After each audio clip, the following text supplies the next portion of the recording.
This happened last year around December. I was a sophomore and both my parents worked until 11 p.m. So by the time they came home, I was either asleep or playing on my phone. One night, it was around 9 p.m. and I felt thirsty, so I went to the kitchen to go get some water. When I glanced over and looked through the window of my door, there was a shadow of a person. I was very paranoid about these types of things, especially since I was home alone. I mean, it was really weird. Like, there was someone just standing in front of my doorstep, and they didn't even knock or ring the doorbell.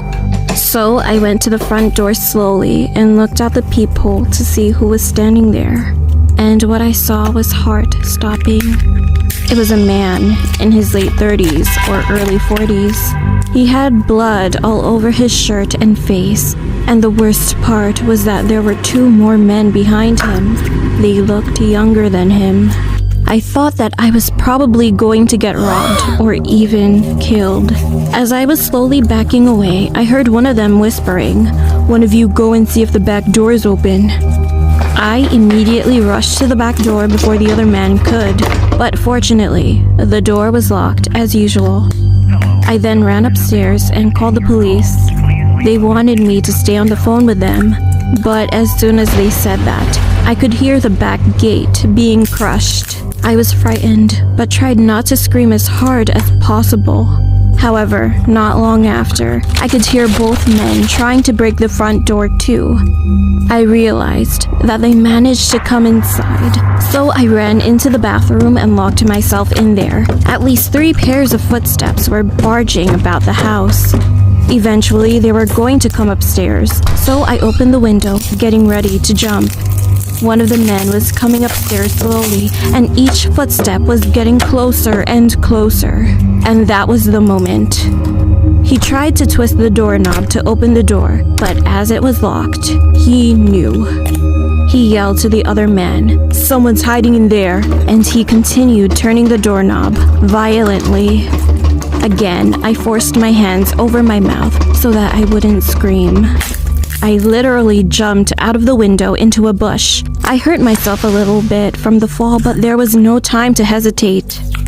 I stood up and turned to my left, and what I saw was the most terrifying thing I ever saw in my life. 2 other men was sitting at the back of my house, like as if they knew the window was there. They were waiting for me to jump.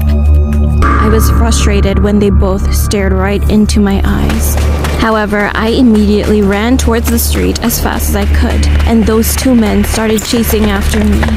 I thought I was going to die, but just then, I could hear the police sirens nearby, and as I turned around, I saw both men running in the opposite direction.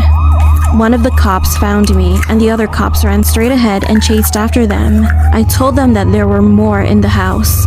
Finally, those 2 men were arrested, while 3 more cops rushed into my house. A few moments later, all the men were captured and handcuffed. I was so shocked and couldn't believe my eyes when they all were taken outside by the cops. It was not just 3 men who broke into our house. There were 7 in total, and they were all waiting for me to come out. While some of the cops were soothing me, the other cop called my parents, telling them what happened, and they immediately came back home. Shortly after, it turned out that those 7 men found out that I was the only one inside the house, so they planned to break in. Since then, I never stayed home alone, and I would always sleep at my grandma's house whenever I had to stay alone. But still, I always fear the fact that another incident may occur someday.